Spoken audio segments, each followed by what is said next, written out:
Kanina sana ay Hello po. Ito po, naggagadgad na po ng niyog ang tatay ko.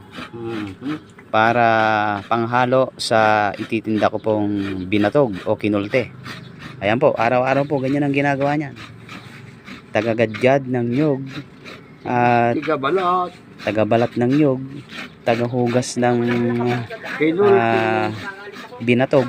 Kasi ang binatog po, hinuhugasan po yon. Niluluto po kasi sa apog yon.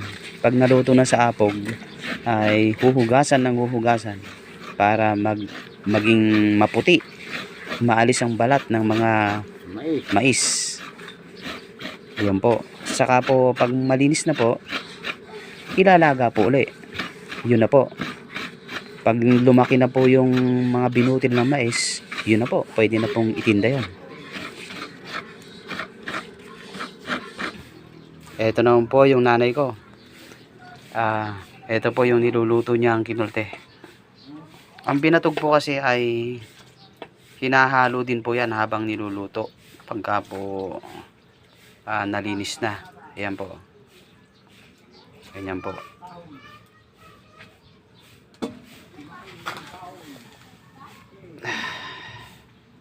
Ayan po, araw-araw ang ginagawa ng nanay ko. At ako naman po ay nagre-ready na rin ng mga gamit para sa ititinda kong binatog. Kailangan din po kasi ng mga cup. Yan. Yan.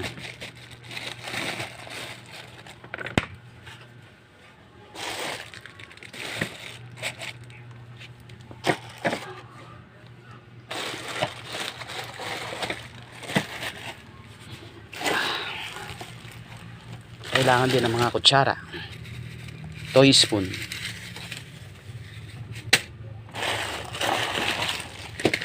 yan o.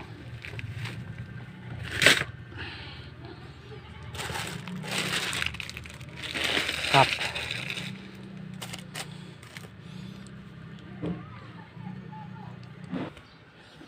Niready na rin po natin yung gatas na durin kondensada. Meron po tayong asukal. Siyempre, may kutsara. Nagdala din tayo ng asin. Kasi marami pa rin naghahanap ng original na lasa ng binatog. Yan. Asin to. Iodize. May maliit tayong kutsara na pang salok. Alam niyo po, sa tinda ko po ay hindi lang isang condense ang na ilalagay ko. Gumugugol po ako minsan ng kulang 4 na lata doon sa tinda ko pong binatog. Bibili pa po ako mamaya. Ito pong matamis na to o sugar, asukal, dadagdagan ko po ito mamaya. Kulang pa. Bibili po ako mamaya. At syempre sa pagtitinda ko, meron tayong kolong-kolong kung tawagin. Meron din tayong payong. May kapote o trapal. Trapal ng motor. Umuulan eh. Talagang ganun eh. Siyempre, ilalagay din natin yung lalagyan ng mga pinagbasyuhan ng mga kinain nilang binatog. Yung mga cup. Yan, para hindi makalat, di ba?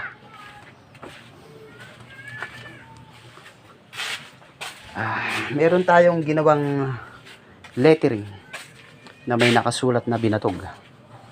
Yan, para naman maganda-ganda. Para kilalang kilala, di ba?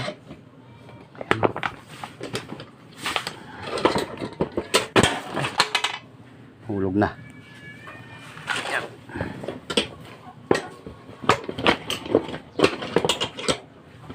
Yan.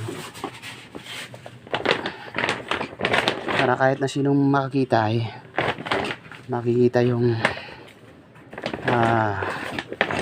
binatog. Yan, ayos na. Ganyan. Para kahit na sinong makakita ay nakikita yung salitang binatog.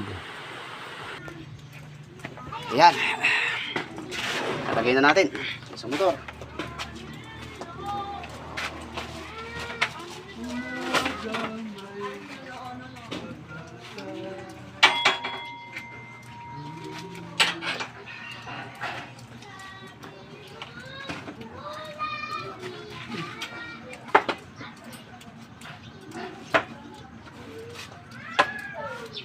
Ganito po ang trabaho ko.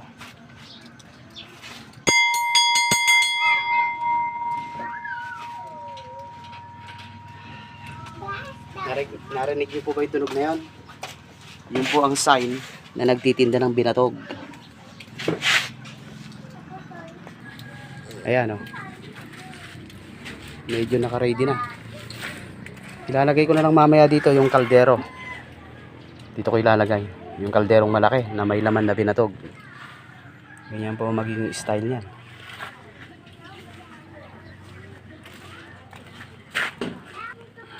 At dito sa likuran, nilalagyan ko rin ng lettering. Yung lettering kong binatog.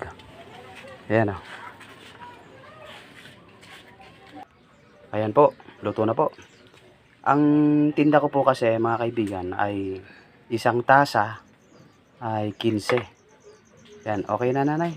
Kakainin ko lang. Yan po. Ayan, para masarap. Ito, lalagyan na natin ng niyog. Yung kinudkod ni tatay na niyog. Yan o. Masarap kasi medyo maraming niyog eh. Yan o.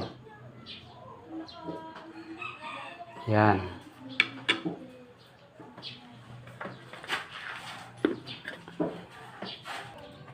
Ayan po.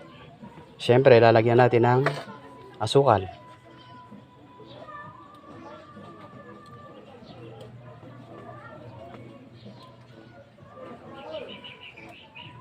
Yan.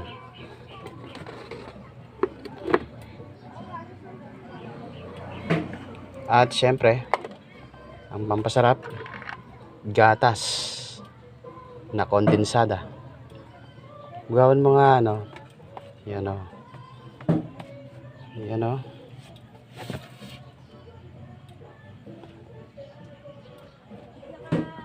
Wow. Sa halagang 15 pesos, makakakain ka na ng binatog na masarap. Ito ang latest na binatog na gustong gusto ng mga millennial. Pero marami pa rin may gusto ng original na binatog. Ang nilalagay lang po nila ay niyog saka asin, o kaya ay niyog at matamis lang, o niyog at asukal. Yan. Yan po. Ganyan po.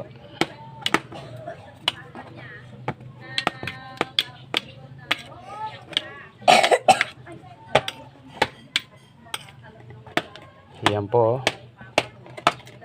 Wow. Halina po kayo, kain po tayo.